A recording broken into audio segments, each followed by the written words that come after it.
A big warm welcome from myself and my Awakening Heart Collective colleagues, Louise, Claire, and Peter. And tonight we have a real treat for you. We have a very special guest, Cissi Williams, and she has developed a unique way to engage the heart in a powerful process of healing and transformation. And most people are blissfully unaware of the power of our hearts to heal us. Usually, if we become sick or stressed or emotionally run down, we look to doctors or other health professionals to fix us. Or if we sense the importance of taking responsibility for our health, we may make changes to our lifestyle. Now, both of these steps can be very important on a recovery journey. However, there is something else that still many people miss or purposely avoid. And this, often the most important step of all, is the inner work. By inner work, I mean exploring our thoughts, our beliefs, our emotions, and taking time to identify unresolved pain and trauma. Also, moving beyond the mind, inner work involves connecting to our essence or soul, an extension of one spirit. And we connect in this way by getting still and quiet and tuning into the wise, all-knowing voice that reaches us through our hearts.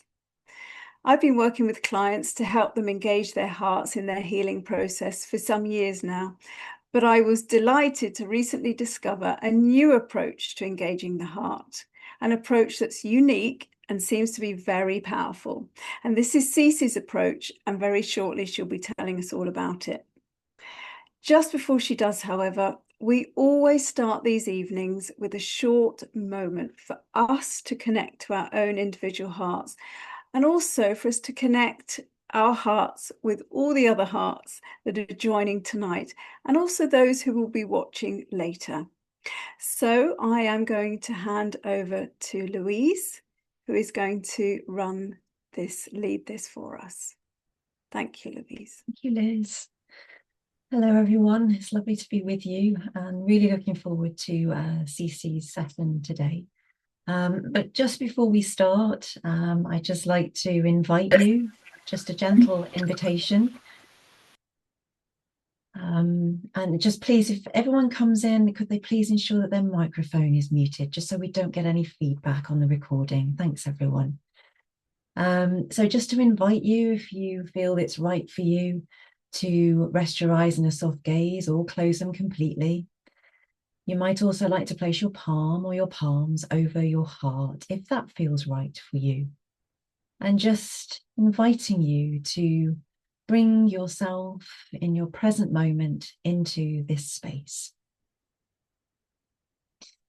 And then just inviting you to begin by breathing in from the natural world, that life-giving breath that the earth gives you. And then with conscious, focused awareness, just gently drawing that breath down into your body, perhaps having a sense that this breath is touching your heart.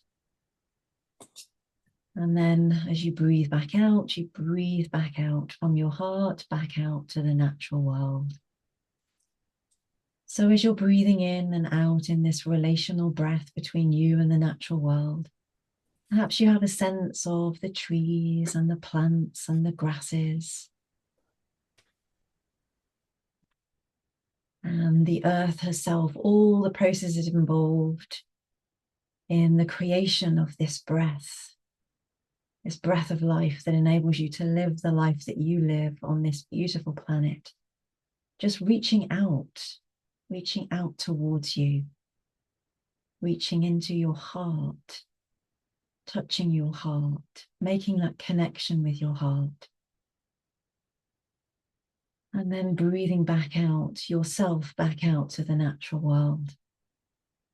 And we're just going to breathe together in this reciprocal space, this relational space, just for a few moments together.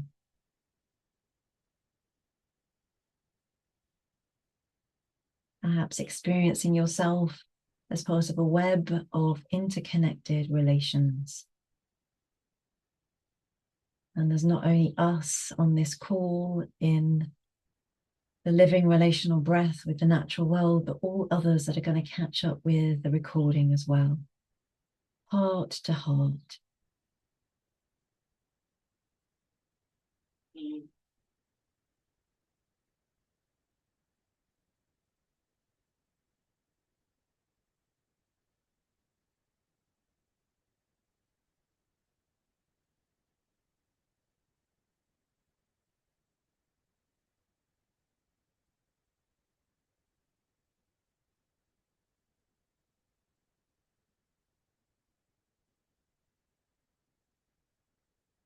And then just thanking your heart as this organ of imaginal perception, this organ of wisdom that has so much to offer you. Just giving thanks for your heart, for being here in this space and opening up towards whatever this evening may gift you. And so now just inviting you to start to become aware of your physical body that sat on the seat beneath you. Also becoming aware of the soles of your feet, making that connection with the ground, with the floor. And then as you take even deeper breaths, becoming aware of the sounds within the room around you and outside. And just rising and rising with every breath in your conscious awareness, returning in your own time and in your own way to the present moment, to the now. And when you're ready, please rejoin and come back to the space. Thank you, everybody. Over to you, Liz. Thank you, Louise, for that beautiful opportunity to just get still and connect. That was lovely. Thank you. So just before I introduce Cissi, I said this earlier, but for those who've just come in, we are recording this session, and you can have your cameras on now or off, whatever you prefer. We're going to be doing a journey led by Cissi a bit later. And so at that point, we're going to ask you to turn your cameras off. And at the end, when we have questions, feel free to have your cameras on to ask those questions. But if you don't want to be featured in the recording, then again, keep your camera off. Okay, so let me introduce Cissi. So Cissi has been working as a therapist since the 1990s, originally training in osteopathic medicine and naturopathy. A few years later, she extended her training studying neuro-linguistic programming, or NLP, and hypnosis. And it was the hypnotherapy that eventually led her into the world of shamanic energy medicine. Through her experience with clients, but also several profound personal challenges, Cissi has come to realize that the feminine wisdom present within us all, but often dormant, can be accessed through a deeper relationship with our hearts, and that this wisdom can be utilized as a powerful guiding force on our healing journey. Cissi now works to support the awakening of this ancient feminine power in others, particularly women, through her healing sessions, and she's now carried out more than 25,000, her shamanic energy medicine trainings, her Awaken Your Inner Wisdom podcast, and her recently published book, Your Heart Knows How to Heal You, The Sacred Medicine of the Four Chambers of the Heart. We are delighted that Swedish-born Cissi, with her beautiful accent, has taken time out to be with us this evening. And not only are we going to hear her tell her story, as I spend the first half an hour asking her some questions, but Cissi will then lead us on a shamanic journey before we open the floor to questions to finish. I'm very excited about all of this, Cissi, and so on behalf of the whole group, I would love to welcome you. Thank you so much for having me. It's pleasure. Amazing to be here. And yeah, It's so weird to hear someone describe you. It's like, it's not really what you think about. But yeah, I've been a practitioner for a long, long time. I see myself as a practitioner rather than a therapist, actually. I'm very much a practitioner in how I navigate with my it's clients always and patients. It's always interesting how people describe themselves. I think it's because I'm an osteopath in my foundation, and we are practitioners as osteopaths. Yes. Thank you. So I wanted to begin, if you don't mind, just because I think most of us know what an osteopath and a naturopath is, but maybe not all of us are so completely clear on what shamanic energy medicine is. And I just wondered if you wouldn't mind setting the scene for us, or putting some foundations down and explaining what this form of traditional medicine is, and also what are the particular shamanic influences that you have drawn on in your work. All right, huge question on that. But I would just like to say, first of all, that the journey you just did with us now, the meditation, is like a shamanic meditation. So shamanic energy medicine is probably the oldest, it is the oldest spiritual practice in the world. Some say it's 10,000 years, some say it's 45,000 years, some say it's even older than that. It is old. And there are many different ways of practicing it. There are many different kind of facets of it, depending on where it was developed, but they all share similarities, which I think is really amazing, actually, that they all share similarities, although they were developed in very different parts of the world. And one of them is that they believe that everything is alive and has a spirit, and that we're all connected through this web of life, and that, you know, we also, through this web of life, we are affecting others through the way we show up, and others are also affecting us. And that is a really big foundation in the work that we do. Another thing they have in common, which I also found really fascinating, is that they all use the tree of life. In the Norse sagas, they call it the world tree, Yggdrasil, and in other traditions, it's different versions of this tree of life. And the tree of life is actually a representation of our body, of our nervous system, with the brain and the spinal cord and kind of the peripheral nerves going down. And the tree of life is a way for us to journey into the domain of spirit, where the roots connect us with the lower world, with our unconscious mind, with the past, with our ancestors, and with the dark mothers. I'm going to come to them soon. And the branches connect us with our thoughts, with what we are becoming, with the upper world, with our future. And the trunk is here in the middle world, which is our conscious awareness here now. And of course, the heart is the portal that connects the whole thing. So if you know about chakras, for example, then you'll know that the lower chakras connect us with the lower world, the upper chakras connect us with the upper world, and the heart is the one that is the portal into all these different domains. So what is also really cool with that is that in the shamanic traditions, they then journeyed through this tree of life, through the nervous system, into these different directions and different domains of reality. And they all did it through tracking with the eye of the heart. Again, I think this is so cool, actually. Through the spiritual eye of the heart and through their bodies, they were tracking the energetic domains in the physical, emotional, mental, soul, and spiritual. And again, when I started to dive deeper into this, so certainly when I was also writing the book, and found, for example, that in the Gospel of Mary, when Mary asks Christ in her vision, she asks him, "How can I see you? Do I see you with the soul or with the spirit?" And he then replies, "You don't see me with either the soul or the spirit, you see me with the mind." And then that was another translation. And Megan Watterson, if you haven't read her book, Mary Magdalene Revealed, absolutely get her book. It's an amazing book. She's a scholar on Mary Magdalene especially.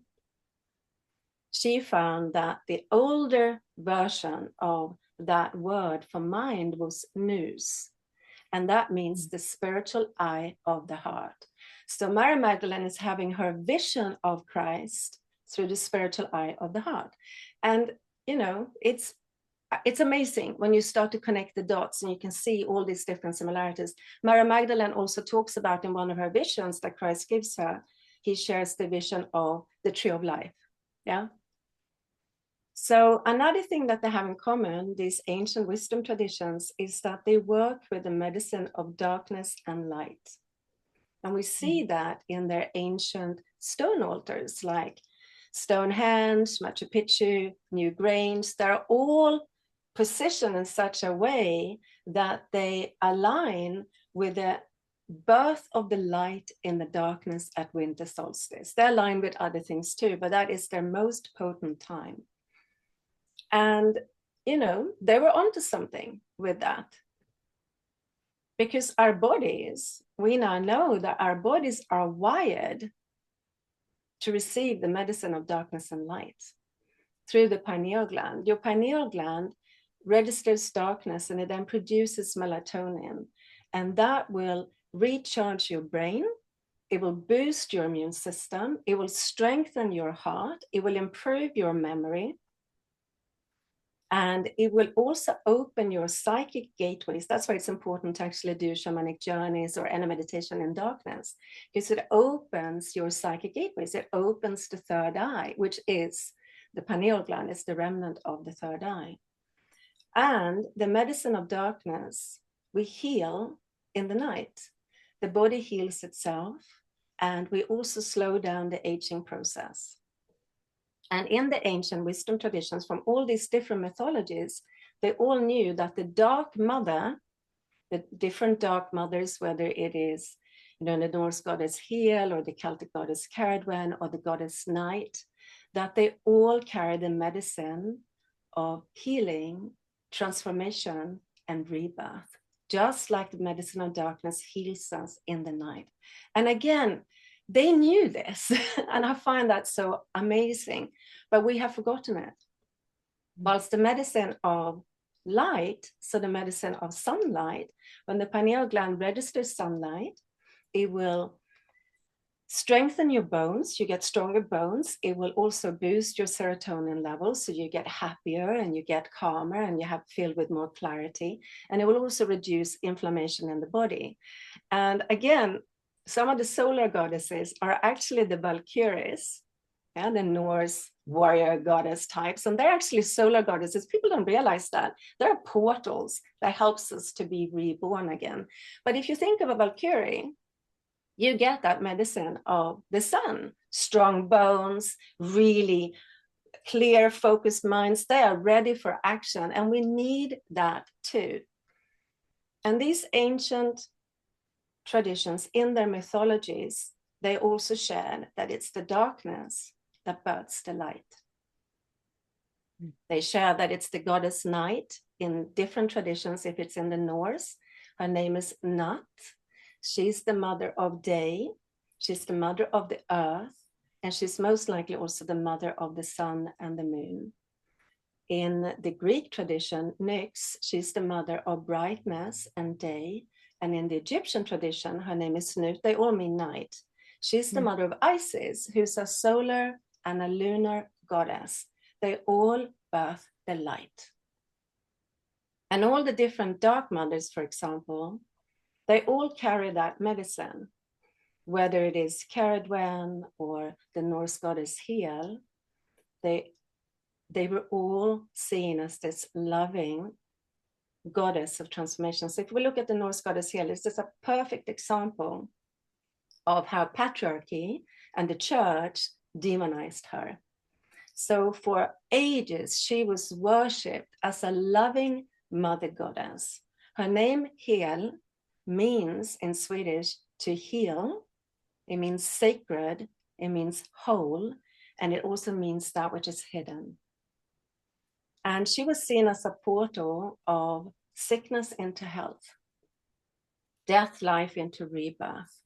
There was no fear associated with her. They just knew her as this loving mother goddess. And that was my experience when I first met her, which was actually after my mom died. And I didn't know anything about her then. And I saw her as this beautiful, she's a giantess, this beautiful, huge goddess. Half of her is dark, like the midwinter night sky in Sweden. And half of her was light, like the midnight sun in Sweden. And she shared with me, she is this portal. And she helped me heal enormously after the passing of my mom. She helped me heal lots of stuff that was stuck in my nervous system. And then when I read up about her, I realized how they had distorted her. Because you know her as hell. She became the ruler of hell by Christianity. She became scary and miserable looking, but half of her is a maiden and the other one is a skeleton. So all these scary images of her with her hellhounds. And, you know, this was a very effective way of making sure that people got scared of her and that women stopped journeying down into the sacred darkness to receive healing, to receive guidance, to receive wisdom from her. And this is something that is so common. I experience it in all my students, in everyone I work with. We have this unconscious programming that's been passed down through the generations and also collectively, that she is bad. You know, the dark mother, she's a villain, she's scary, she's hellish, she's a demon, all of that. And, you know, it's not just hell. You can look at all of them, but they were turned into like evil witches, which again, if we come to the word witch, that's another one. So the ones that practice this shamanic energy medicine, this tradition in the Norse tradition, they were women. They were female practitioners. And they were actually called velvas, which is unfortunate in the English word, but it means staff carrier. And the staff is a representation of the tree of life. Yeah, it's their way of journeying into the world of spirit. And these wise women, and they were called in different traditions, they were always called something with wise women, wise folks, cunning folks. Cunning in Swedish means knowledgeable. They were revered, just like the dark mother was revered, until this changed. And suddenly they became feared. And again, they were demonized, and now they were made into these witches that became like an evil image. But witch comes from the word wiki, which means wise. They are wise women. It also comes from the word wit, which means to alter, shape, and bind. So these wise women they knew how to alter, shape, and bind reality so they could change their past, they could change the future, they could change this web of life through their healing practices, their songs, their ceremonies, their way of journeying into the world of spirit. And we have that in our bones, in our bloodline. We all have this wise woman within us, all of us. The Norse sagas calls her the witch within wood. And she is actually the golden light of our soul, according to the Norse sagas. How amazing is that? She's within our core. She's embedded within our core. But she was so suppressed and shunned for so long. It's like she's been buried. This wisdom of her has been buried deep, deep, deep, deep, deep in the lower world. Deep, deep, deep in the mythical landscape of our soul. And again, the Norse sagas, they share so many clues on this because they have a common theme. And the theme is that the hero sets off on a journey, and the hero is a representation of the sky gods in the Norse sagas, which is the mind. And he sets off on a journey into the lower world to try and steal the mead or get the mead. The mead is the golden light of our soul. And it's guarded by the goddess. And he has to prove himself worthy in order to journey deeper and deeper and receive this mead. And the golden light of our soul in the Norse sagas, that's a representation of Freya. You probably all heard of Freya, and everyone thinks she's a sex goddess. She's the golden light of our soul. Again, so much more than what the church and patriarchy made her into. And that's the same with all the goddesses. They were kind of stereotyped. So this gives us a really good map that the mind has to surrender to the wisdom of the soul through the heart, and only then can it be allowed access to this deep feminine magic that is this golden light guarded by the goddess. And again, many wisdom traditions, they talk about this. So my own journey, you asked which journey I started with initially into shamanism, and that was through the Andes and Amazonas, through 4 winds. It's a living practice that is still, it's still here. And I trained with them, and then I learned to journey into the world of spirit through their tradition. But when I journeyed in, I was not met by spirit beings from the Amazonas or the Andes. I was immediately met by Norse goddesses, because that's my tradition. They were the ones that met me and then started to instruct me. And they later also introduced me to the Celtic ones, because I live here. I'm married to a Welshman, been here for a long time. So, and it was from that I would say my real journey with shamanic energy medicine began, because I feel that what it is for me, it's not a bunch of tools or practices. It's a way to journey into your own inner wisdom and awaken your ancient power and wisdom and magic that is there. And it is the magic and power of the feminine. Again, from the Norse sagas, everyone knows that Odin is a shaman, but he was the student of Freya. Yeah, she taught him about this. Again, he had to prove himself worthy in order to learn this, because this magic is feminine. And she's been, suppressed for a very long time. And my passion is to bring her back, because if we look out there in the world, we can see the insanity of the mind when it's disconnected itself from its mother, from its own source of light of its soul. And we see that, in men and women. It's kind of that insanity, that imbalance. And I feel one of the ways that we address that is to heal these layers of fears that we have about connecting with her, and reawaken this within us again. And then we can bring her through and start to weave a new world into being, which is in balance with the heart and the mind, the body and the soul, the masculine and the feminine, and come into right relationship again, which we are not in at the moment. And that was kind of the journey my heart took me on. But my heart took me on a very detailed journey with this, where I had to heal very deep wounds held in the feminine. And Are you happy to tell us about that? Because I think your own personal story, Cissi, is so powerful. The challenges you faced, and then more recently, some quite big initiations with your illness and your mother dying. Are you happy to tell us a bit about that story? Yeah, it's they're quite 2 big events, actually. My mom passed away first. That was a huge initiation in itself, because... Do you want me to start there? Because it's quite a long story. Should I do that? Yeah. All right, I do that. I try and shorten it if I can. So after Mom's passing, and we had, it was after the funeral, I was at home, and I was kind of in a void. I was in deep grief, but I wasn't just in grief. I started to feel I was being poisoned. And even my husband said to me, "You're not being like yourself. You're actually being a little bit like your mom." And I knew something was going on. I felt like I had this venom coming into me.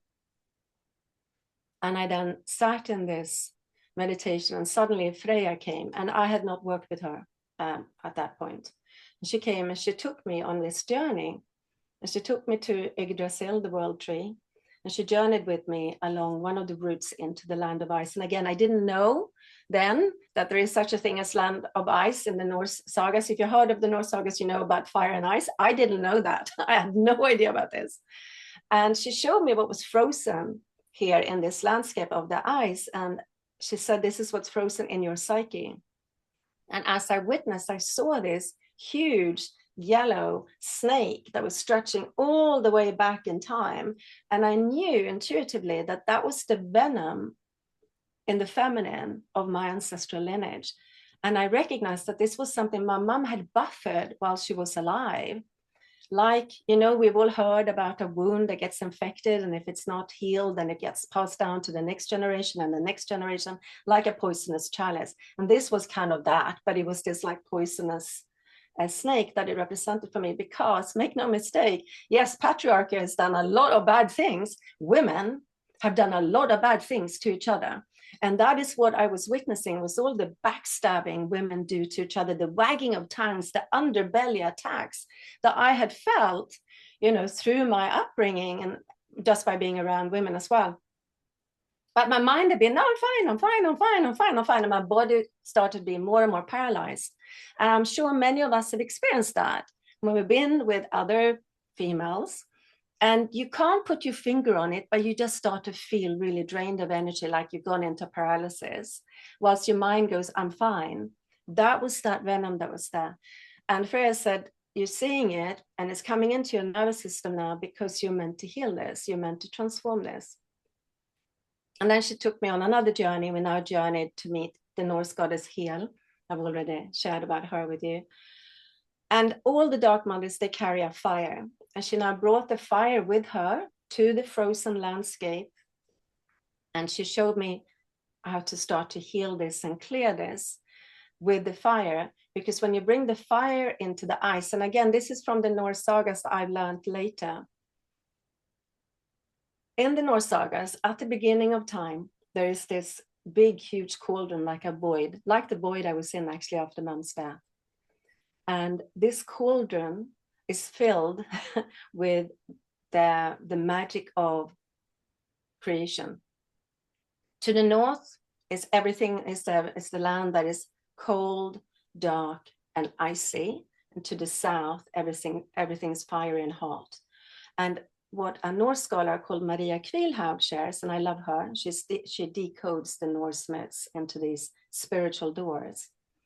She said, frozen on this ice is the ancient witch consciousness of the ancient witches from the times before, from the worlds before, that is now lying dormant in this ice. And as the fire meets the ice begins to melt. And this ancient witch consciousness, which means wise feminine consciousness, begins to come back to life again, but now in a new expression of life. And it's a lot more on that Norse creation myth, but basically this is how our world then is created. And I recognized when I was shown this with healing what was frozen in my landscape with the fire, that which had been trapped there was not just the wounding, it was also the medicine, the wisdom, the magic that was always there within the wound when I began to heal it. And that could then rise again. And I felt very much like this wise woman within me had been asleep for centuries and centuries and centuries. And through the healing of all the things that was in me, all the venom and the poison and the grief after my mom's death, and I did many, many journeys of healing this, it was like she awakened within me. And again, there's a clue from the Norse sagas. They talk about that we all have our own personal Norn. A Norn is a spirit weaver, like a guardian angel that weaves the web of our life. And she can be a hibernating Norn, meaning she's asleep, or she can be a Valkyrie. And when she's a hibernating Norn and she's asleep, that's when we are unconscious. That's when we are weaving from an unconscious energy our life into being. And we all have experienced that. We all know what happens when we are unconscious in different areas of our lives, because we will create issues here. And if she's having a nightmare, she will be weaving and spinning from a really chaotic energy. And this is what I felt was happening. It's like I was awakening her. So she instead became this Valkyrie. And the Valkyries in the Norse sagas, one of the main ones, is the Norn of the future that can guide us either to our fate, which we get when we are unconscious, or to our destiny, which is our highest choices, which we can only choose when we are awake. Yeah, makes sense, doesn't it? When you see it, and they knew this in the Norse sagas. They're not just a bunch of myths, they're actually giving us spiritual clues. So through the death of my mom, I was on a journey with Hel for a year. And it really initiated me more and more into Seder, which is the Norse tradition. And then a year later, in November, on a full moon, this was 2019, I had my heart attack. And that brought me into another journey deep into the feminine. My mom had a heart attack when she was 48. We have a blood clotting disorder in my family. I was then 51. I was nearly 52, 3 weeks away from my birthday. No, a month away from my birthday. And without going into what happened during the heart attack and all of that, because that's a different story, it's a long story in its own. I was first in denial, absolutely. I did not recognize at all the severity of what had happened. But fast forward 4 days later, and I'm at the hospital, and we are there, and we're doing lots of tests, and we've been there for a few hours, and my husband then, he's getting a bit hungry. So he goes away to get some sandwiches. And that was the first time I was alone. And I found myself in this room on my own. And that's when it actually hit me that I had had a heart attack. And I could feel this fear surge up and wanting to grab hold of me, like a fear of helplessness. This is my fate. We have it in our family. And also the fear, because I saw what it did to my mom, became a prisoner of her own body. She had a very bad heart attack. I didn't. I had a minor one, thank goodness.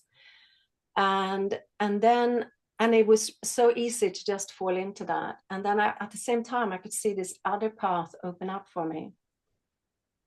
Another choice where I could let my heart become my teacher. And as I made that choice, I felt peace descend. And I just knew that somehow it would be okay.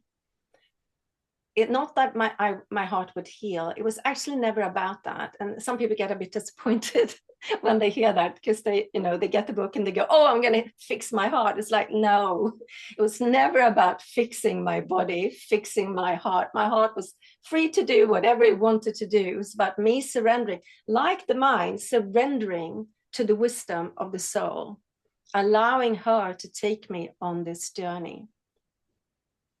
And as we drove back from the hospital, I remember I just prayed to my heart and said, I'm ready, show me.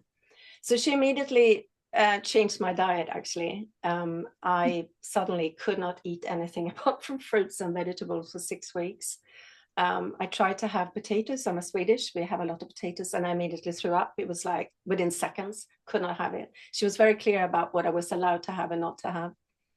And then she slowly introduced other foods. I still can't have potatoes. But she also guided me, and this is when the real journey began, because all these other changes in my body through the diet, and I also did some, exercises like osteopathic exercises to open up my thoracic cavity and all of that, very gentle ones. But the main healing began when she started to take me on shamanic journeys, using my skill set as an osteopath, a cranial osteopath, where it's not just a head. We actually journey with our thoughts, using our hands as amplifiers into different structures of the body. I know it sounds weird, but not as weird as the rest I'm sharing today. Cranial osteopathy seems pretty normal then. So she used my skill set of that with my shamanic skill set. And she took me on a journey initially, following the flow of the blood. And that's the journey that I share mainly in the book. It was the simplest journey I did. Going into my coronary arteries was a lot more. That's actually where I had my main issue, was in one of my coronary arteries, was a lot deeper. But the journey into the 4 chambers was really clear from the beginning. And it was following the flow of the blood, and how when the blood comes back to the heart, it's deoxygenated. So it's poor in spirit. It hasn't got inspiration, hasn't got that life in it anymore. And it flows back into the first chamber. And as I flowed into the first chamber, I realized this is the medicine of autumn. This is when we are meant to let go of all that which is poor in spirit, all that which is kind of died and meant to fall away, all that which we are meant to just shed and release. Just like Mother Nature shows us in autumn, all the trees, they get rid of their leaves. And I thought, this is amazing. And then I followed the flow of the blood into the second chamber. And here I was met by the dark mothers. And they were showing me that this is the season, the medicine of early winter, which is actually the dark mother season. For those of you that know the Celtic wheel, this is Sawan. This is a powerhouse. And they were showing me that this is when you retreat deeper and deeper into yourself, just like we do at winter, just like nature does in winter. So it looks on the outside as if nothing is happening, but inside a deep transformation is taking place. And they share that this is when you begin to witness your wounds, your shadows, and you will be guided through this transformation that transforms your wounds into wisdom through the healing journey you do, and your shadows into light. And again, I thought, this is really cool. And then I followed the flow of the blood, and now it took me up to the lungs. And this was such, I mean, I thought this was incredible. I came up to the lungs, and the lungs were like this big cosmic angel breathing in spirit, inspiration. And she showed me that this is what happens at the winter solstice, when the light is born again, the light returns. This is when you, and this is called dream time in the shamanic traditions. You're dreaming in, you're receiving seeds of new dreams, new visions, new light, you know, new medicine. And I'm like, this is incredible. This happens in my body for every breath, every heartbeat. And then I followed the flow of the blood, and now I came down to the third chamber. And here I was met by the light mothers. And they showed me this is what happens in the season in spring, when the light returns, and the light mothers, the solar goddesses, they are feminine, and they are the ones that helps to bring life back to the cold land. So the seeds we have planted, seeds of new dreams, new visions, can now receive that light, and that ignites the magic of life again, the magic of creation again. And then they shared with me that you're very good at receiving it from the divine source, but you're not keeping any of this for you. You're immediately bringing it down into the fourth chamber, which is when you bring it out into the world. So they said, we're keeping some of this for you. And when I did this journey, I had not had my echocardiogram yet. I had that a couple of weeks later, but it actually shows I have a leakage there. And that's what the mothers were showing me. We're keeping some of the blood here for you because you are not receiving it for yourself, which again, I think is so cool that my body was showing me this. And then I followed the flow of the blood down into the fourth chamber. And this is another powerhouse. The second and the fourth are the real powerhouses in the body, just like in the Celtic wheel, actually. And this is now where life is early summer. So everything is reborn, everything is blossoming. And they showed me that this is when you receive so much light, you nourished your dreams and your visions and all that medicine. So you now, they can grow and expand. So you can now weave them into the world. You're bringing them out into the world, just like the heart does. It brings all this nutrient rich and oxygen rich, filled with life, filled with light, filled with spirit into the body to nourish the body. We are meant to do the same. We're meant to bring our gifts, our dreams, our visions, our medicine, our light into the world to nourish our relationships, to nourish our lives, and to nourish the world around us. And when I saw that, I'm like, this is amazing. My heart is showing me this. And my heart then showed me with such clarity that in order for me to heal more deeply within me, I had to continue my journey down into the feminine to heal the feminine of darkness and light and my relationship with them. Just like I had begun that healing with Mom's passing, now I was taking on this deeper journey, even more into the collective, whilst with Mom's passing was more in the ancestral. Does that make sense? Yeah. I mean, it's a lot to take in, but it does make a lot of sense. I think for me, one of the most powerful messages that you touched on there in your book is this idea that when we go deep into that dark place, the second chamber of transformation that you talk about, it isn't about trying to fix. And you talk in the book about Inanna, one of the feminine goddesses, and her journey into the underworld. And one of the things that happened with her during her healing was that it wasn't about fixing or changing. It was just about being with that pain, being with those wounds in a state of real compassion.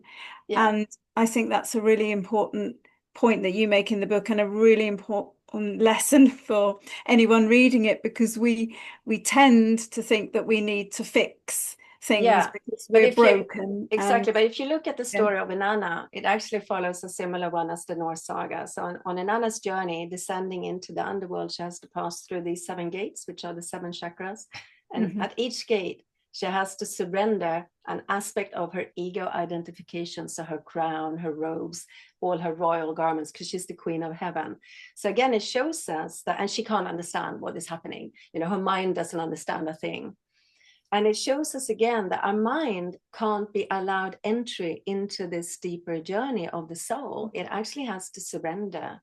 And so that it becomes more and more humble as it journeys down and fully surrenders to the wisdom of the soul. Only then can this deep transformation happen. Because what happens, and I see this in clients and students that I work with, that if the mind tries to take over, you may not necessarily realize it because your mind is taken over, but you just won't be allowed entry. You'll just exit up again. And then you go, oh, I'm not getting anything. No, it's because you're trying to bring your head down into that. Your mind is trying to, what's going on? And it wants to fix it or control it or like have it on its own terms, because that's another one. If the mind journeys down in order to get something, then again, it won't be allowed entry. So if you journey down in order to get the healing, she won't let you through. But if you journey down, surrendered and go, just teach me. I'm ready, I'm willing to surrender. Help me awaken. Then she will absolutely take you deeper and deeper and deeper. So it is that surrendering that is key. Yeah. Oh, totally agree with that. So you obviously had a lot of experience already before you had these very big initiations, as you say. You were already a practitioner working with shamanic energy. What about people who are new to all of this? I mean, your book is amazing, and what's particularly amazing is that you have recorded a lot of these journeys and people can access them. The link is in the book, and so people can go on these journeys, and we're going to do one in a minute. But I think you have to actually listen to the journeys, because otherwise, again, it's the head trying to do it. What I share also in the book is that, of course, these journeys into the feminine came along when I've been on my path for a long time. I had my first spiritual awakening back in 1992 when I was 24. And I was then living alone in London, just broken up with my boyfriend. I didn't know anyone apart from him. I share this in the book too. And I was really, really depressed. And I was bulimic, and I just fell into a really, really deep darkness. And then I saw myself hanging dead from the ceiling in a dream. And when I woke up, I knew I had to change. I couldn't blame my ex-boyfriend, and I also couldn't blame my dad. I grew up with my dad was brain damaged from a car accident before I was born. He was a severe alcoholic. He was very, very violent at times. And growing up with that, anyone who's grown up with that dynamic knows that you get wounded. You may not necessarily know it, but you get wounded. And all of that had been kind of catching up with me in that relationship that now had ended. But as I woke up from that dream, I knew I couldn't blame my dad. I couldn't blame my ex. I had to change. And I had to change my thoughts. And I didn't know how. I had not done anything before. And it was the first time ever I prayed, because I didn't know what else to do. And I prayed to the universe, and I prayed, please, please help me. And then I got this feeling I should go back home to Stockholm. So I booked a flight straight away. And I was in Stockholm the next day. And I walked past a bookshop I had never seen before, didn't know it existed. This was a new world for me. And it was the first esoteric bookshop in Stockholm. And as I went inside, it was like these 3 books just fell into my lap. And it was, you will know this from the classics back in 1992. It was The Power is Within You by Louise Hay. It was Creative Visualization by Shakti Gawain. And it was Love is the Answer by Gerald Jampolsky. And as I sat down in this bookshop and I started to read from these books, and I actually sat there and read them before I bought them. I was pretty poor at that time. And I felt, as I was reading it, I felt as if they had been written for me, as if it was my own soul speaking to me. That's the best way I can describe it. And this darkness just lifted. And if anyone has ever been in that darkness, you know what a miracle it is when it just shifts, even for a brief moment. And I kept on reading. And then when I closed the book, the darkness came back. So I kept on reading. I bought the books. I did all the exercises in the books. You can't just read them. You have to do the exercises in the books. And I remember one of the exercises was from Louise Hay. And she says, you say to yourself, I approve of myself. And you do this over and over and over again. And when I came back to London, I would then walk down the street, and in my head, I would go, I approve of myself. And this voice would go, no, you don't. And I would go, I approve of myself. And the voice would go, no, you don't. And this kept going on for a few days. And then that voice was quiet. And then I went to the next part. I love myself was the biggest one. And it's like, no, you don't. And I kept going with it. And I bought so many books. This is when I discovered Compendium in London and Mysteries and Watkins and all these bookshops. I mean, London is like the mecca for all this. I was in heaven. And my depression went away in 6 weeks, and my bulimia healed itself through me choosing to focus on the light within me, because that was such a revelation for me. It went away in 4 months. And that's what set me off on my path. I then knew we have the power within us to heal ourselves. And that was me healing my mind. I stayed in healing my mind for a long time.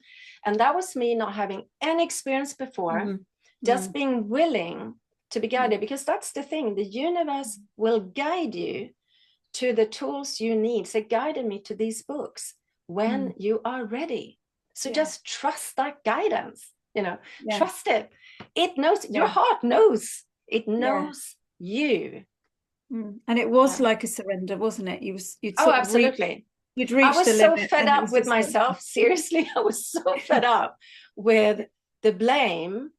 I was really willing to, and also the hiding of how unwell I was, because I looked well. I had this image. I looked like a shiny apple on the outside, and inside I was completely rotten. And it was that surrendering. That is the key. The moment you're willing, and of course, the miracle says this. It says, the moment you're willing, the healing is always assured. The time it takes is up to us. And the course also says, and you are capable of enormous procrastination. And I think that's very true.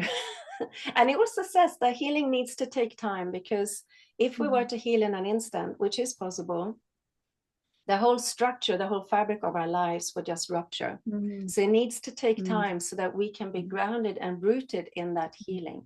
And I feel that also makes sense. And there's no way I could do the journeys I do now. If I would have met myself when I was 24, and I would have met this version of me now when I'm 57, I would have thought I was nuts, and I would have run a mile. There's no way I could have taken on board this. But through the journey, I have been guided to then go deeper and deeper and deeper. Yeah. Well, Cissi, we could talk on and on, because you've got so much. Want to do a journey to share? But I think, shall we have a go and let everyone experience? I think that's the best thing, because you learn through your own experience. So what I'm going to do, I'm actually going to give you a few minutes break. I'd like you to turn off your videos and turn off, obviously your mics are turned off, and turn off the lights where you are. And make sure you can be undisturbed. I'm going to do the same. So I'm going to actually go off the camera. What time should we come back, Cissi? If you come back in 3 minutes, you're going to hear the music when it starts. Yeah? Okay. And I'll do some talking first, so you will all be able to come back. All right. I'll see you in 3 minutes. Okay. See you soon.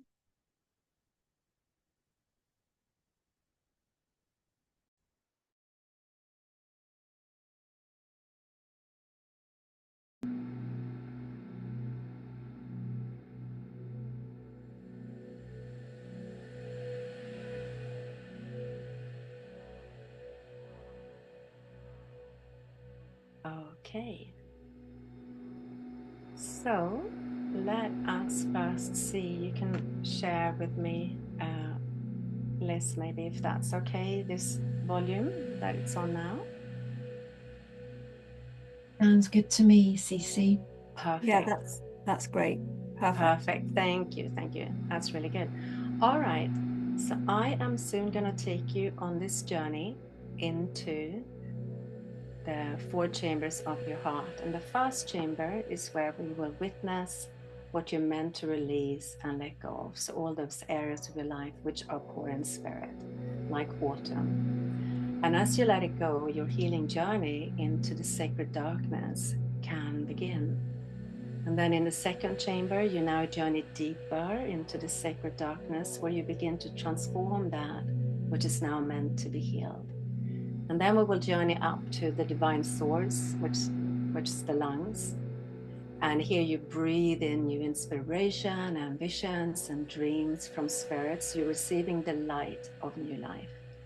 And then we journey into the third chamber, and this is the chamber which ignites your inner magic. Through you receiving the light that helps to nourish your new visions and dreams. And then in the fourth chamber, this is when you move through your own rebirth.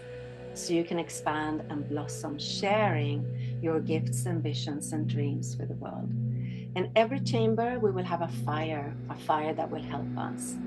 Okay, so let us begin.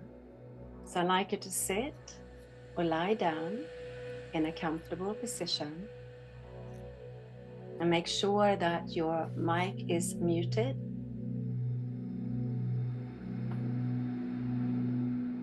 And then close your eyes. And sink into your inner stillness. Sink deeper and deeper into the stillness. Deeper and deeper. Into a light that shines in your mystical heart. A light that is the spiritual eye of the heart, that is the portal into the world of spirit. Take a deep breath in. And as you breathe out, feel how you journey through this portal now and into the world of spirit. And as you arrive, you notice you are in an ancient forest. A forest filled with the magic of the sacred feminine, filled with the medicine of the ancient mothers, the ancient wise ones who birth the light of new life. And there is a path leading through this forest, and you follow this path deeper and deeper into the forest, deeper and deeper, until you come to a temple that seems to be glowing from within. And this temple is a representation of your mystical heart. It has 4 chambers, and each chamber holds a different medicine. And on our journey, we will explore what this medicine is for you here today. And before you step into this temple, tune into an area of your life that you feel you're meant to begin to heal, shift, and transform. Let your heart reveal to you which area this is. And your heart may reveal one area or more areas of your life. Just trust your heart's wisdom.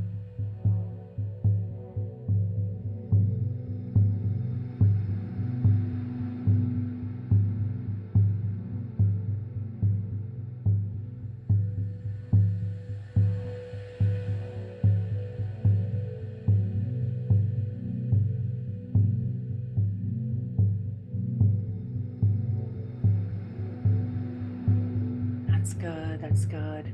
And tell your heart that you are ready and willing to begin your healing journey, so you can shift and transform these areas of your life. And now step through the entrance into this temple, into the first chamber of your mystical heart. And there is a golden divine fire burning here.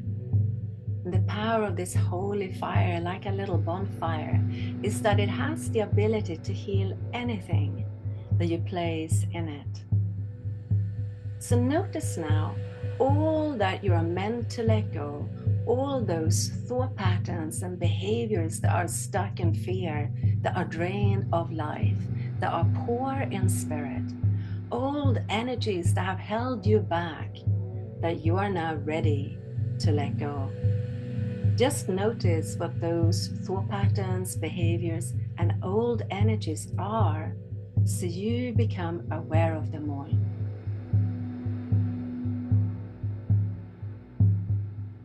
Just witness.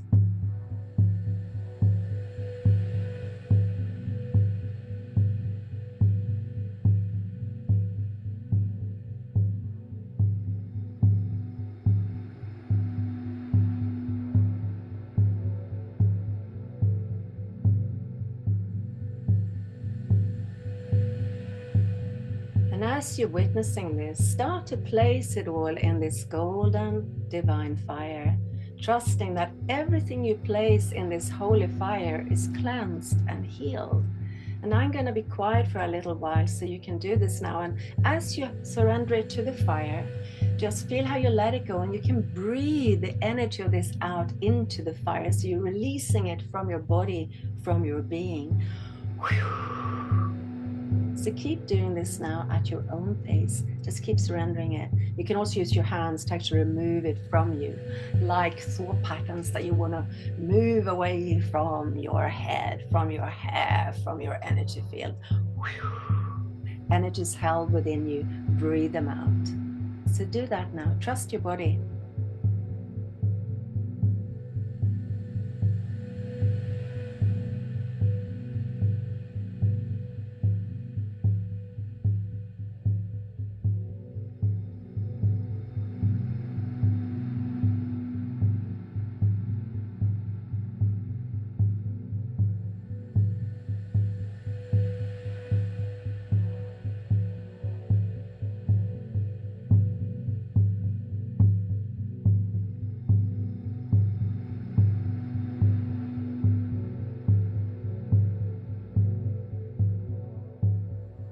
Good, that's good. Keep going, keep going, keep going. And feel as if you are shedding an old skin, an old way of being, an old structure you are now done with.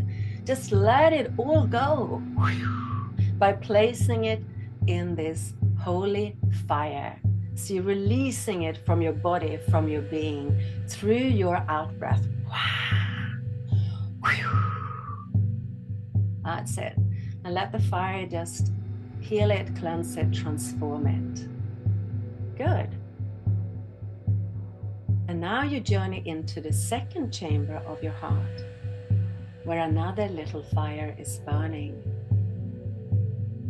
And this fire is filled with the power of transformation, because it can transform anything you place in it into light. And here you're being met by these beautiful, loving, dark mothers who are all lunar goddesses of the night, connected to this sacred medicine of the night, a medicine of fierce compassion that helps you transform old wounds into wisdom. So notice now all the old wounds you can sense and feel, or just know you are meant to transform and heal. And as you become aware of them, place them in the glowing flames of the fire. And you can feel how you just breathe them out, take them out, just be willing to surrender them, let them go into this holy fire. So do that now.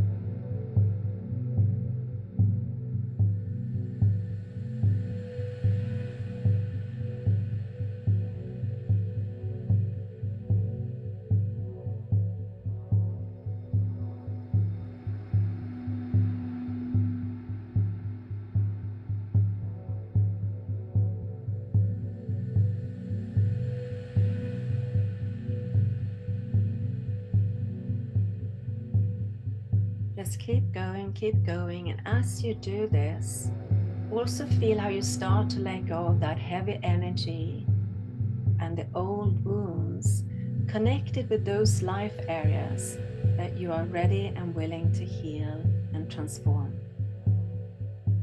Just keep breathing that out. Keep breathing that out. It's like you're surrendering into the love of the Dark Mothers. Let them help you. Keep breathing it out. Keep breathing it out into this holy fire. And as you keep doing this, as you keep breathing out all that which you are now willing and ready to heal, to transform, all those old wounds, old patterns,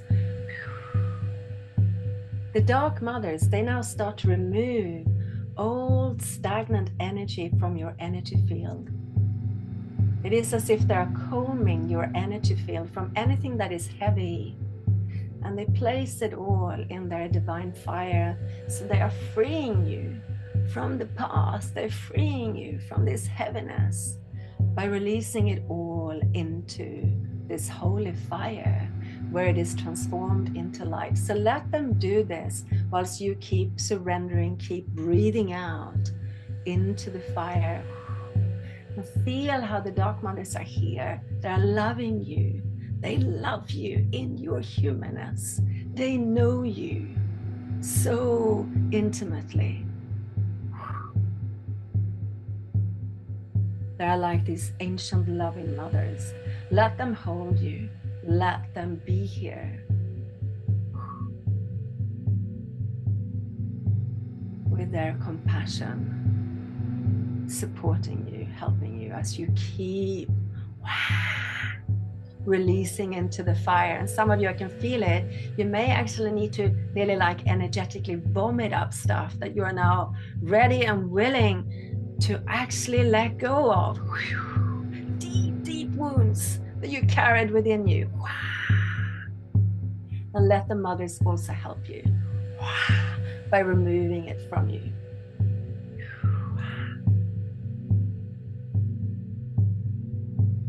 Yeah. Trust the process. They know how to do this. They do this every year in winter. They do this all the time. This is their medicine. Trust them. They are the ones that heals us and rebirths us. You need to let this go in order to receive the light of something new. Yes. That's good. That's good. That's good. And one last breath to release it all.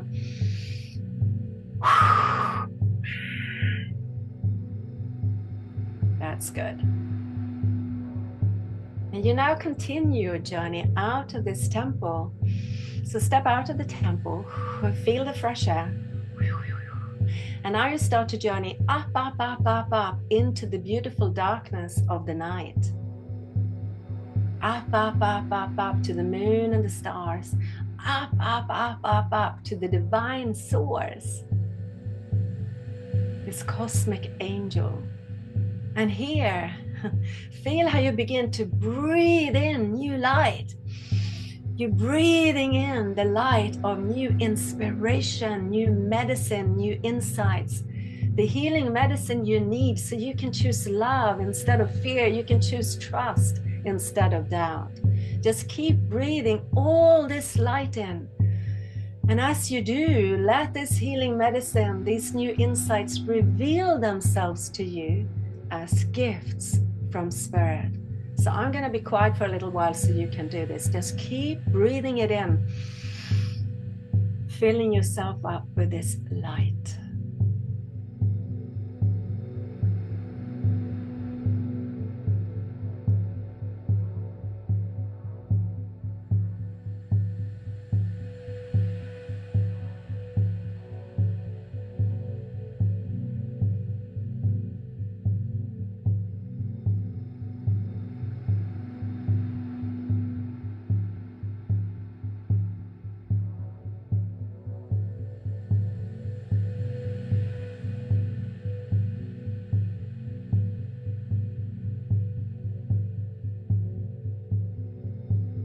good, that's good, that's good. Just keep breathing in all this light, and also breathe in the light of new divine visions and dreams.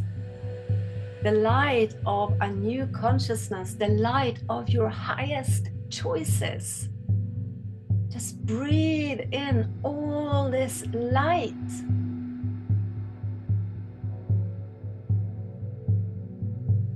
Yes. Receive it, receive it, receive it, receive it from Spirit. All this light of your highest choices.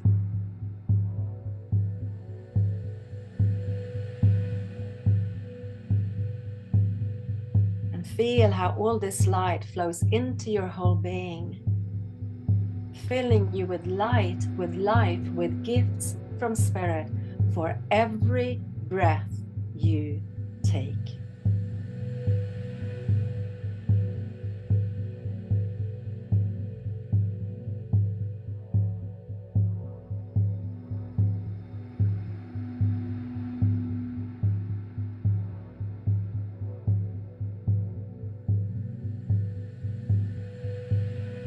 That's good, that's good, that's good. And now start journeying back down again, coming down, down, down, filled with all this light of your healing medicine, new insights and visions, the light of your highest choices. Just float back down, down, down to the temple. And as you arrive here at the temple, you step into the third chamber of your heart. And here another beautiful little fire is burning. A fire that is filled with the power of magic, the magical spark of life itself. And you're here being met by the light mothers, who are all solar goddesses, all connected to the life-giving, nourishing light from the sun that ignites the magic of life. And notice now how well you allow yourself to receive this new light from the divine source. All this light of new healing medicine, inspiration, insights, visions, and dreams. And if you notice anything here that stops you from receiving all this light, then hand that over to the golden fire that is burning here. Just place all those old ways of being that prevent you from receiving this light into the fire. Just release it all through your out breath. You know what to do now. Just release it, release it. We can have so many fears about receiving the light. And you're meant to receive it, you're meant to receive it. So just release all those old fears, old limiting ways, into the fire on your out breath.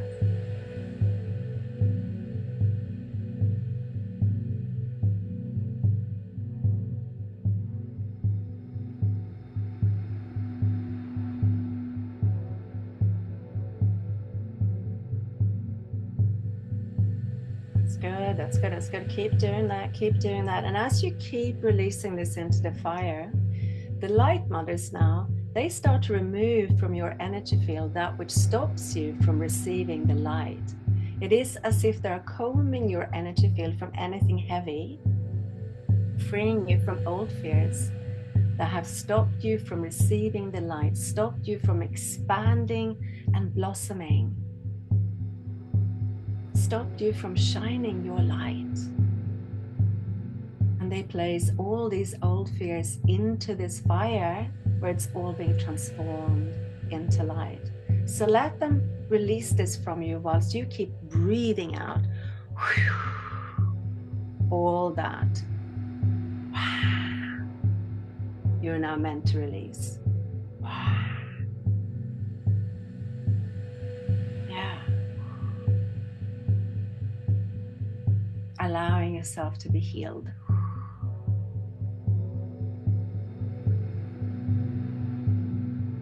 That's good. That's good. That's good. And keep doing this. Keep breathing it out. And now the light mothers, they place their hands over your heart, the front of your heart and the back of your heart. And they're sending these life-giving rays from the sun directly into your heart space. And feel how the fiery warmth from the sun starts to melt the ice around your heart. Melt, melt, melt all that which is frozen around your heart. Just like the sun melts the frozen landscape. Let these golden rays from the sun penetrate deeper and deeper, and melting all that which is frozen. And as you do this, your heart might actually start to ache because all the pain that's been here starts to melt. So just breathe it out. You may want to lean slightly forward and just let it drain out of your heart. That's good. That's it. And open your heart even more, receiving these warming rays now, this fire from the sun, deeper and deeper into your heart. Melting the ice that is here. And remember, as the ice melts, it will awaken this ancient feminine consciousness within you, this fire.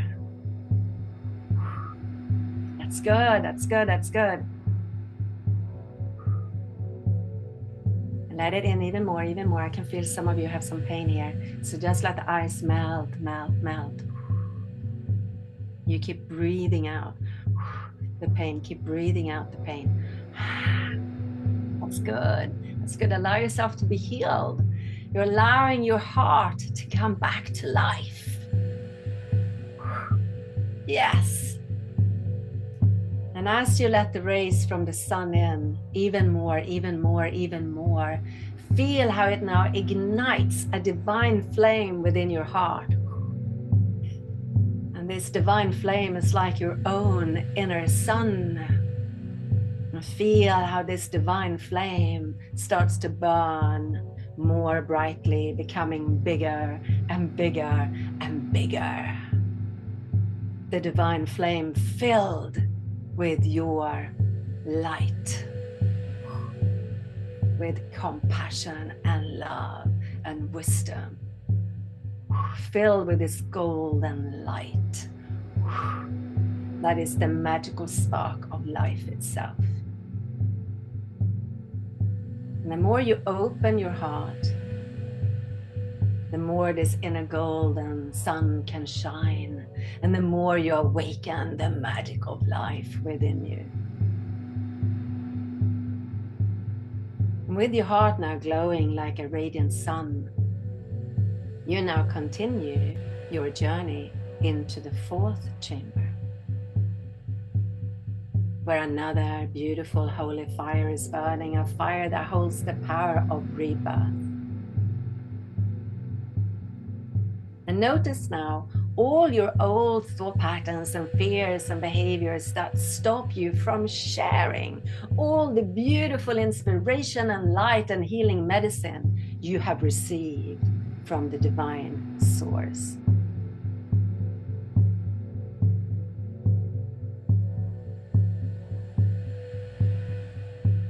And place all those old thought patterns and fears and behaviors into the fire, where they're transformed into light.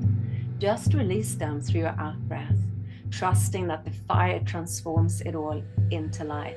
I'm going to be quiet for a little while so you can do this now.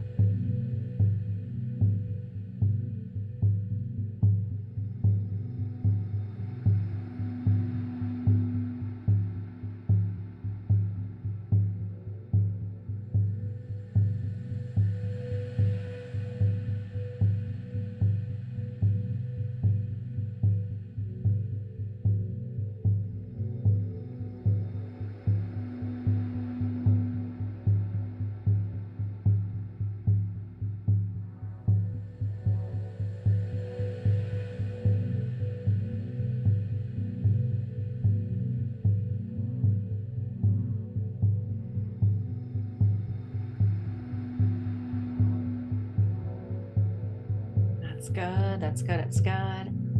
Just breathe it all out. And witness how the fire just transforms it all into light.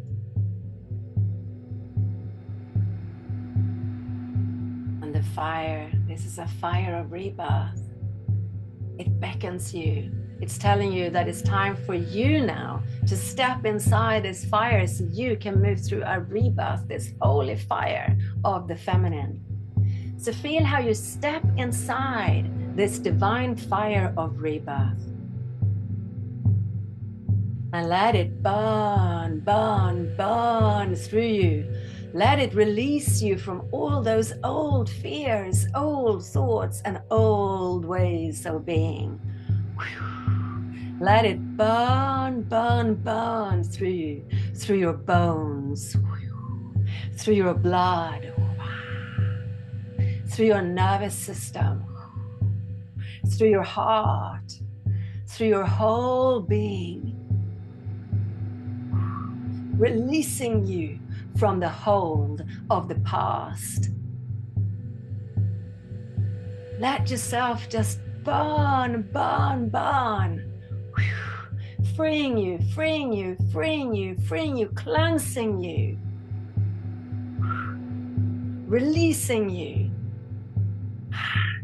Transforming you, and feel how as you are burning in this divine fire, you start to move through your own rebirth, where you expand into a new version of you. You're like a phoenix rising from the ashes of the old, reborn in this divine fire into a new expression of your soul's essence, your soul's light and beauty. And then step out of the fire, reborn, and notice what this new version of you looks like, feels like, sounds like. This new you who is embodying all this light.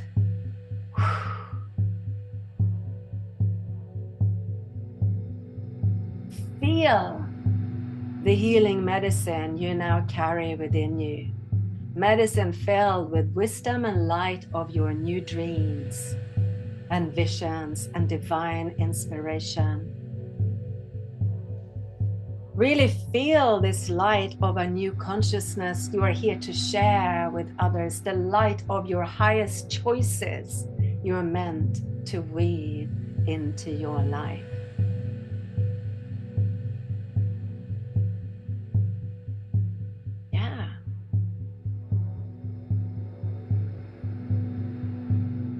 And then start to journey out of the temple and back onto the path that is leading through the forest. Journeying back to the portal that leads into the light in your mystical heart. Take a deep breath in. And as you breathe out, feel how you journey through this portal now, coming back into your body and back into the here and now. Take another deep breath in. And as you breathe out, feel how you bring through all this light and healing you have just received from the world of spirit and into your life. Keep bringing all this light-filled medicine and wisdom, the light of your highest choices, into your life through your out-breath. Like a golden light filling up your relationships, the various areas of your life, as if you're shining all this golden medicine of divine inspiration and healing medicine and highest choices you have just received. into all those areas of your life that need this light the most.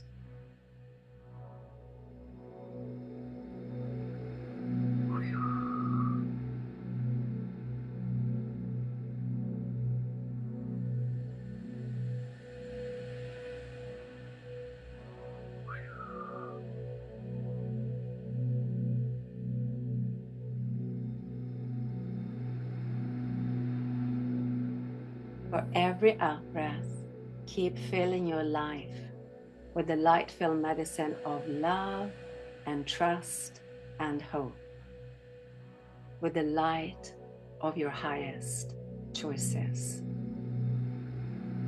Keep doing that. So you become the portal through which this light now is shared and weaved into your life. From this wisdom in your heart, from this radiant light in your heart, this golden flame in your heart, this portal that your heart is of this ancient wisdom. You just keep breathing it out into your life. You keep shining it into your life, into your relationship with your loved ones and with yourself and with your path and with your body.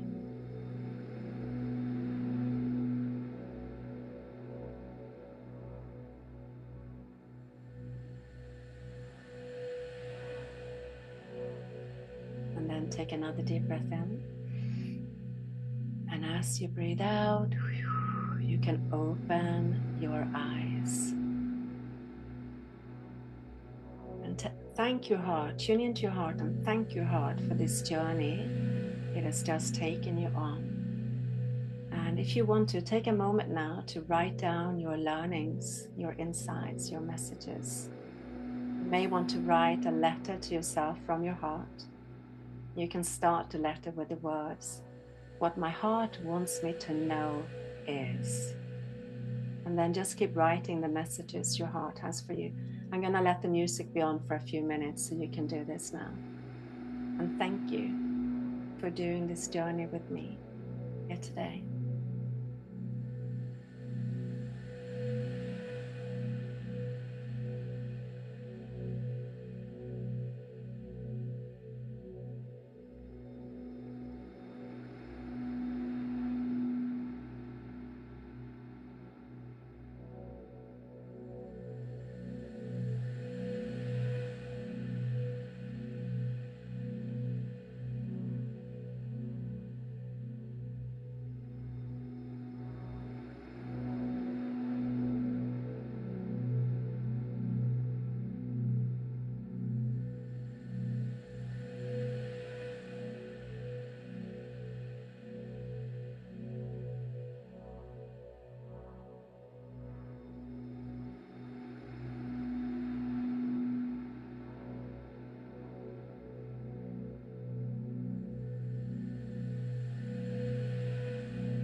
Okay, you're gonna see me very soon if you start to come back.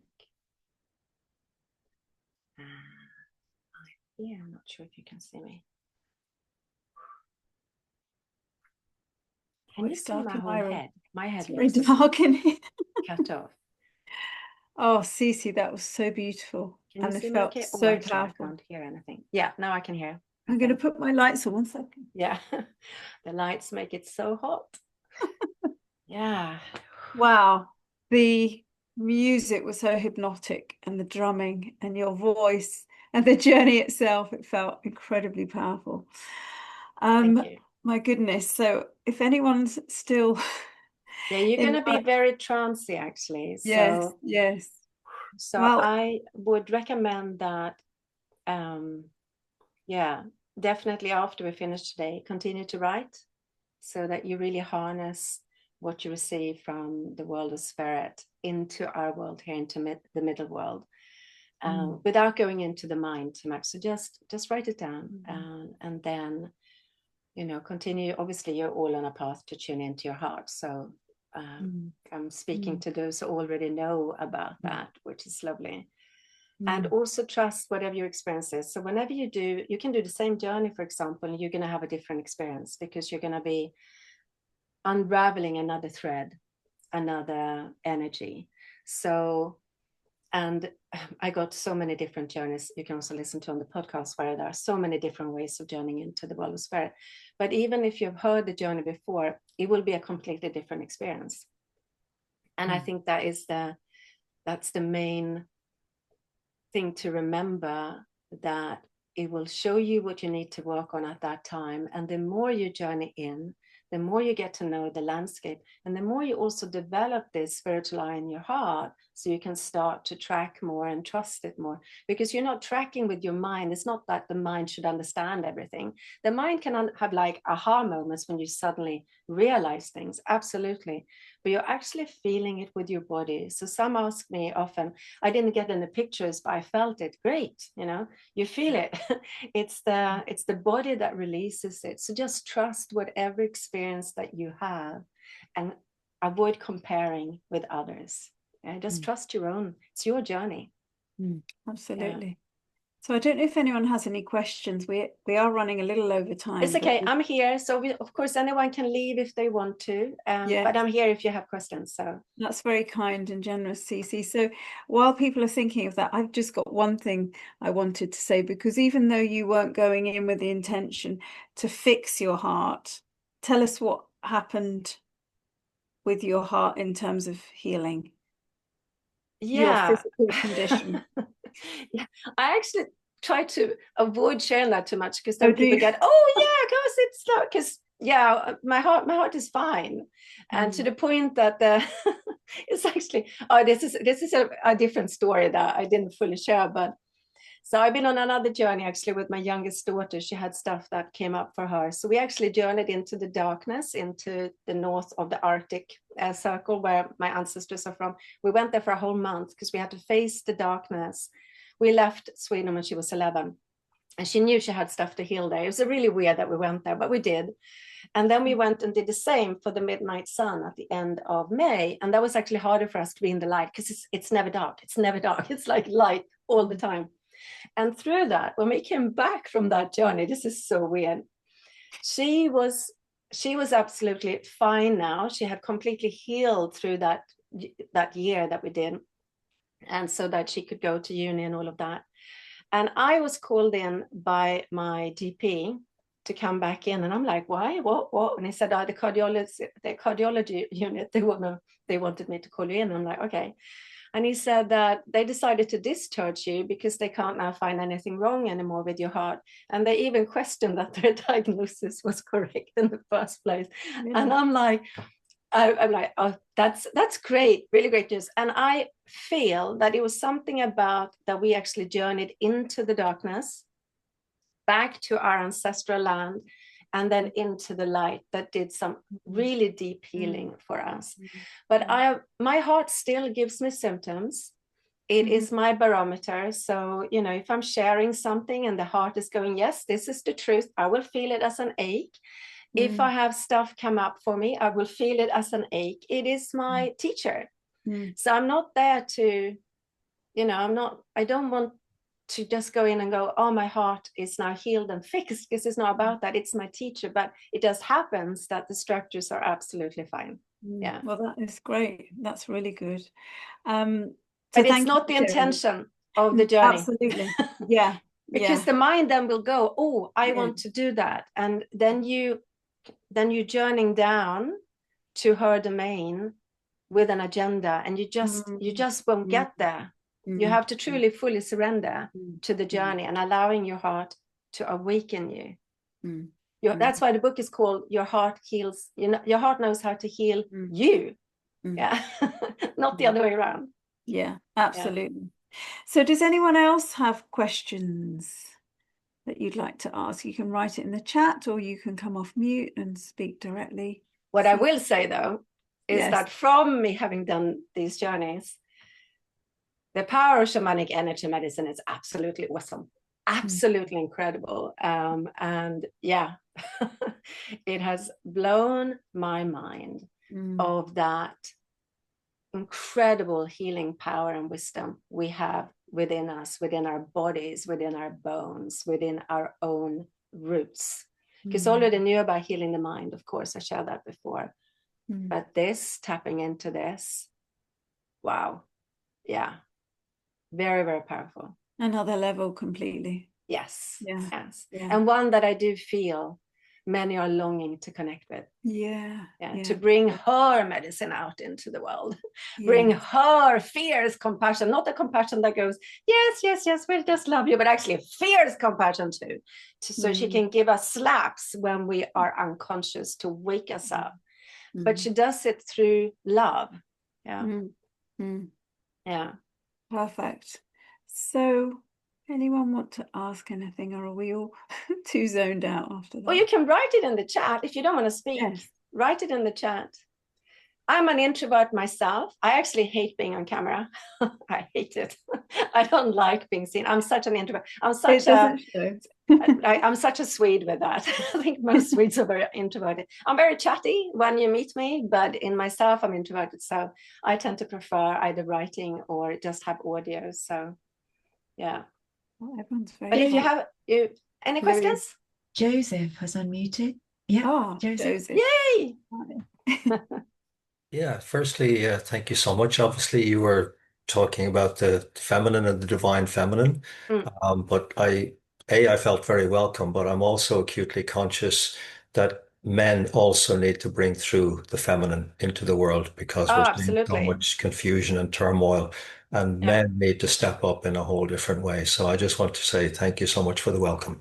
Yeah, no, they absolutely do. It's just that my work is focused so much on addressing it for women, so we can go so much deeper, and then women can help also to bring the men into that that cauldron, that awakening. And again, we actually have it in our ancient myths about that. You know, the ancient myth about Eve and the serpent and all of that, it actually gives us a clue there. So the patriarchal version of that myth is that the serpent got Eve to eat of the fruits of the tree of life, which is the fruit of good and evil. And therefore, you know, and then she got Adam to eat of it, and therefore they were, you know, cast out of heaven, and it's all the original sin and all of that.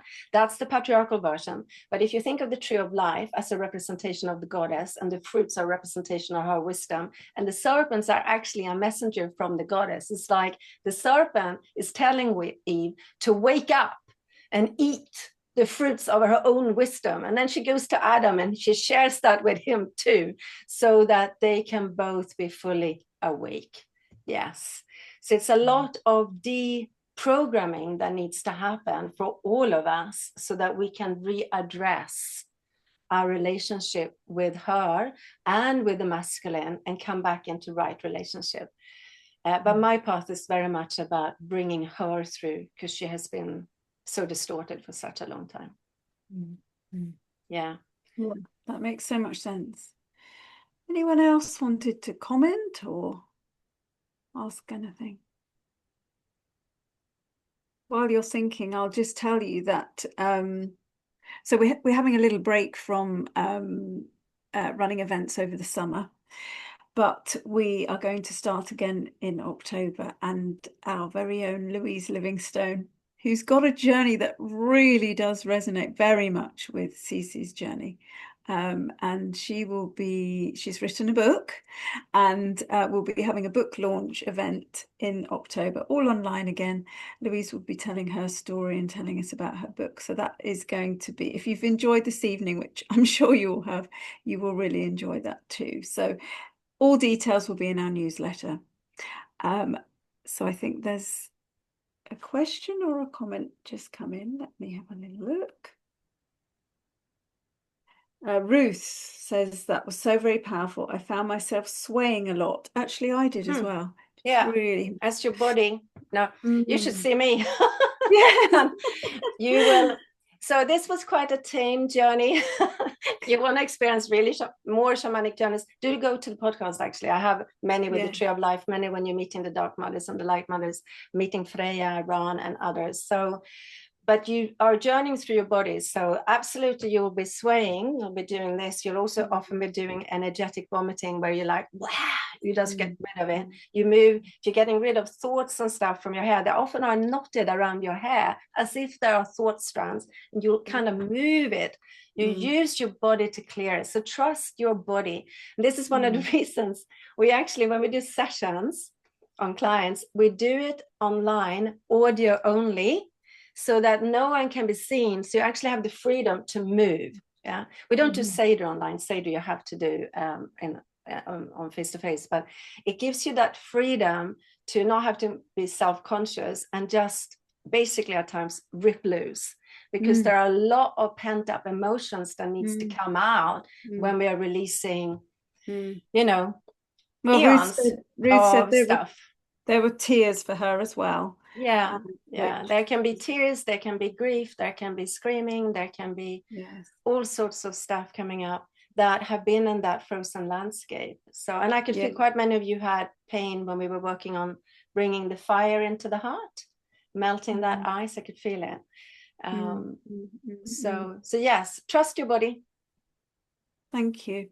Well, people are saying thank you, and having many lovely comments, beautiful experiences. So that's really lovely. I just want to show Cissi's book to all of you, because I highly recommend it. And as I said before, it's not just the words in there, but it's the fact that people can link to your journeys. And I think there's quite a few that people can. And 9 shamanic journeys that guides you through. It's 9 chapters, and you have a journey for each chapter guiding you deeper and deeper on this journey. So the journey we did today is based a little bit on, well, quite a lot actually on one of them. I changed it for you, so you actually got a new version of it so it will kind of tie in with what we were doing today. But it's the introduction, where you get introduced a little bit to the medicine of each chamber, and then in the chapters we go much deeper into the medicine of the first chamber, and then the second, and then actually the divine source receiving new dreams and working with the spirit weavers, weaving something new into being, and then the third chamber and the fourth chamber. So it takes you very deep, very powerful journeys. And some of them have been recorded also on live on our shamanic training. So you actually get that energy in there. So yeah. And just tell us your website, Cissi. So if people want to have a look at, Cissi Williams, CissiWilliams.com is the easiest one. Brilliant. Yeah. Perfect. Good. So Padma has just made a comment. I'm interested that the Sufis talk about the 4 lamps of the heart, maybe similar to the fires. That's interesting, isn't it? Yeah. Brilliant. Okay, well, we have gone quite a lot over time, but it was also worth it. It was absolutely beautiful. I want to say a huge thank you to you, Cissi, for being so generous with your time. We could have gone on longer, but it was just perfect. So thank you so much for having me. It's been lovely to connect with you all. Thank you. Thank you. And thank you all for your presence this evening, for bringing your beautiful hearts, for sharing your thoughts and comments, and for engaging in the beautiful journey. So lovely to see you all. Hope to see you again soon, and Have a wonderful evening. Thank Thank you, you. everyone. Thank you. Bye-bye. Bye. Bye-bye. Bye.